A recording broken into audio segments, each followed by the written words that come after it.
Now let's take a look at what's happening in South America. The man described as the Donald Trump of Argentina, Javier Milei, is in power. Pero que tengamos claro que vamos a empezar la reconstrucción de Argentina luego de más de 100 años de decadencia.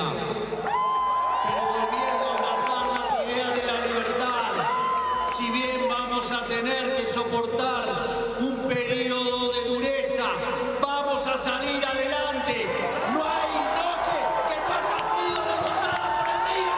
After decades of socialism in Argentina, the new government is aiming to tackle the country's rampant inflation. Since assuming office in December, President Javier Milei has managed to reduce the monthly inflation rate from 25.5% in December to 13.2% in February. He's also introducing massive cuts to state spending, and the libertarian economist is promising to slash 70,000 government positions in the coming months. To unpack his policies, we're joined by policy analyst on Latin America at the Cato Institute, Daniel Raisbeck. Daniel, thank you for joining us here on Power Hour. Firstly, how would you describe Javier Milei? Well, Javier Milei is an economist by training, and he's a libertarian economist, or he turned into a libertarian economist, I think, as you mentioned. But he's also a great showman. So before he was into politics or even into academia, he was a goalie in a semi-professional soccer team. He was also a lead singer of a band that, as far as I understand, played Rolling Stones covers. So he's also a showman, and he's very histrionic and very talented at communicating his ideas just to regular people. And that on the one hand, and on the other hand, the fact that Argentina had 130% levels of inflation at the time last year of the Argentine election helped him, especially because he was promising to slash inflation by shutting down the central bank and dollarizing the Argentine economy, which he has not done yet. But as you mentioned, he has taken numerous measures to rein in the state, which was completely out of control, especially in terms of spending and monetizing the debt, which is what caused the inflation in the first place. So he's doing a lot, even though he has difficulties getting a lot of his legislation through Congress because he doesn't have a majority. But in the first 3 months, there's certainly been a lot going on in Argentina. Yeah, how would you describe those first few months? He of course, made a lot of promises. Is he going to keep them all? Well, I think it's going to be difficult. The main promise in the campaign, as you said, was dollarization, which I have supported, and at the Cato Institute in general, we have supported in Latin America, not only in Argentina. And he has not gone through yet. I think that's a mistake. I think he should have already done it.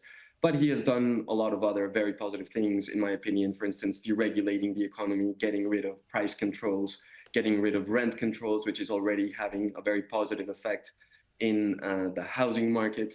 And in terms of Congress, it's going to be difficult because he only controls around 10% of the Senate. His party controls 10% of the Senate and around 15% of the lower house.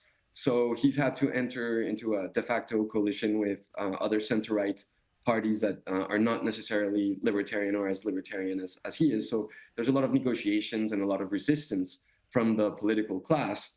But the good news is that he can get a lot done through a decree, which is what he has done up to now. And there are elections next year for Congress. So if he maintains his level of popularity, which he has done up to now, potentially he could get greater support in Congress by next year.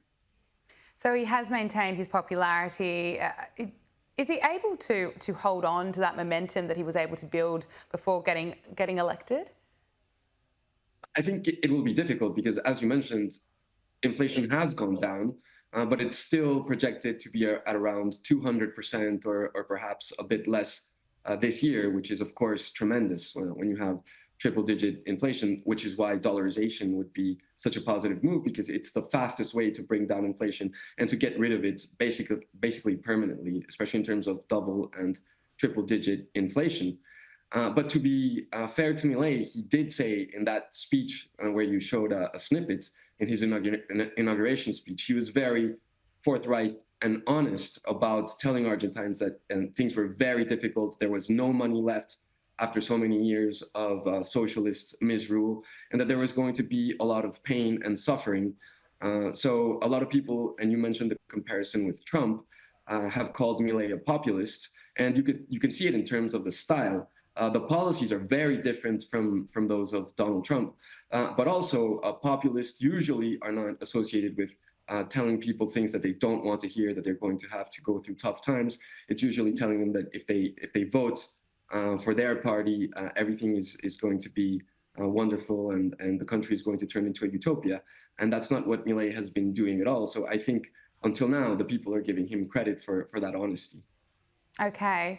You wrote an article contending that Javier Milei, Argentina's first libertarian president, didn't rise to power in an ideological vacuum. Despite decades of socialism, Argentina already had a strong following for the principles of classical liberalism long before Milei rose to power. Can you tell us a bit more about this?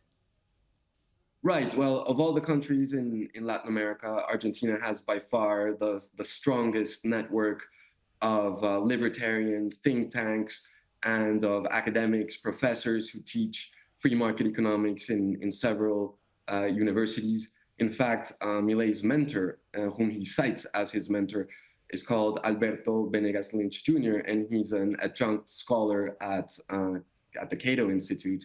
His father, in fact, in the 1950s, began teaching free market economics at the University of Buenos Aires, and he organized a series of lectures that are still talked about to this day by inviting Ludwig von Mises, who is a great economist of the Austrian school and the mentor to Friedrich Hayek. So the point is that Argentina has a very strong tradition of classical liberal thought, even during all these decades of Peronist statism and socialism. In the end, I think that is what brought about the Milei phenomenon about, without discrediting him at all, because as I mentioned, he's a very talented politician and communicator of these ideas and making these ideas relatable for the man on the street. So that's to his credit completely. Yeah. Look, what can the US and possibly the rest of the world learn from Javier Milei? Well, I don't think there's any world leader at the moment or head of state who is so adamant and serious about reining in the state, cutting public spending, making sure there's not a deficit. And in fact, in January and February, they're already reporting budget surpluses, which the last time you saw that in the United States was in the very early 2000s. So I think in his speeches, the most famous speeches he has given so far at Davos in Switzerland and at CPAC here in Maryland, he gave practically masterclasses of free market economic thought. And of course, the tendency among the global elite has not been towards free markets, but rather towards more interventionism, to having a greater state, both on the social democratic front and also on the, let's say, nationalist front. For instance, Donald Trump, the tariffs, the protectionist policies. And that's why I say that Milei has very little in common with Trump in terms of his policies, because Milei also won by proposing a unilateral opening of free trade for the entire world by Argentina, which is completely different from what Trump has been proposing and implementing here in the United States. So I think it's a very unique phenomenon at the moment. Policy analyst on Latin America at the Cato Institute, Daniel Raisbeck. Thank you so much for joining us on Power Hour. I really appreciate getting your insight and analysis today. Thank you. It was a pleasure.